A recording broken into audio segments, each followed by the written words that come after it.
আসসালামু আলাইকুম প্রিয় কৃষক ভাইরা, আপনারা যারা পেঁয়াজ লাগাচ্ছেন এই মুহূর্তে, তারা কিন্তু পেঁয়াজ লাগানোর পরে একটা সমস্যায় পড়ে। সেটা হচ্ছে পেঁয়াজের জমিতে অনেক ভাদাল ঘাস এবং অন্যান্য নানানমুখী ঘাস হয়ে থাকে। বিশেষ করে ভাদাল হইলে ভাদালটা নিড়ানো অনেক কষ্টসাধ্য হয়ে যায়। তাই আপনাদের পরামর্শ দিচ্ছি, পেঁয়াজ লাগানোর একদিন বা 2 দিন পরে পেঁয়াজের জমিতে সেচ দিবে। সেচ দেওয়ার পরে হয়তো আর একদিন পরে জমিতে স্প্রে করার উপযুক্ত হবে।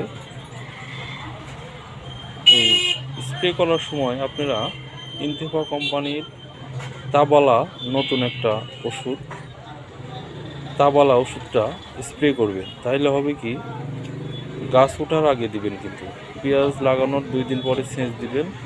একদিন পরে জমিটা স্প্রে করার মতো উপযুক্ত হবে, নরম নরম থাকা অবস্থায়। তাবালা ওষুধের নাম, আপনারা স্প্রে করেন, দেখেন অন্তত ভাদাল এবং অন্যান্য ঘাস উঠবে না। আপনারা ব্যবহার করতে পারেন। আসসালামু আলাইকুম।